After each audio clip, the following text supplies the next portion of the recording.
আসসালামু আলাইকুম। আমার ইউটিউব চ্যানেলে আপনাদের স্বাগতম। যদি আমার চ্যানেলে নতুন হয়ে থাকেন তাহলে অবশ্যই আমার চ্যানেলটি সাবস্ক্রাইব করে দিবেন।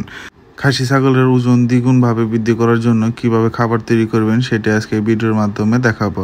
তাই সম্পূর্ণ ভিডিও দেখার জন্য আপনাদের অনুরোধ রইল। ছাগলের দানাদার খাবার তৈরি করতে গেলে প্রথম যে জিনিসটা লাগবে সেটা হচ্ছে ভুট্টা। আপনারা কি ভুট্টা একদম পাউডার ফর্মে করবেন না, তাহলে দেখবেন যে ছাগলের খেতে অসুবিধা হবে। আপনারা একটা ভুট্টাকে 4 থেকে 5টা খণ্ড এরকম পর্যায়ে আপনারা ভুট্টাকে ভাঙাবেন, তাহলে দেখবেন যে ছাগলের খেতে খুবই সুবিধা হবে। আপনারা যে মেলে ভাঙাবেন সেই মেলওয়ালাকে বলবেন যেন একটা ভুট্টা বেশি গুঁড়ো গুঁড়ো না হয়ে যায়, সেদিকে আপনারা সচেতন থাকবেন। তৃতীয় যে জিনিসটা হচ্ছে সেটা হচ্ছে গম। আপনারা গম চাইলে ভাঙ্গাতেও পারেন, আবার হচ্ছে না ভাঙ্গিয়েও খাওয়াতে পারেন। কারণ হচ্ছে গম হচ্ছে একটু ছোট থাকে, যার কারণে ছাগল অনায়াসে খেতে পারে। তাই এটা হচ্ছে আপনাদের ইচ্ছা, আপনারা চাইলে ভাঙ্গাতেও পারেন আবার নাও ভাঙ্গাতে পারেন।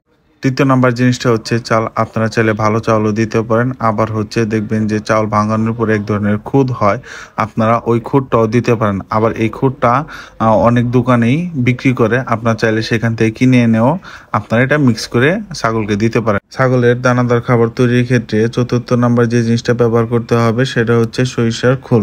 এই সরিষার খোল আপনারা ভালোভাবে পাউডার ফর্মে তৈরি করে এনে তারপর সবগুলোর সাথে মিক্স করতে হবে।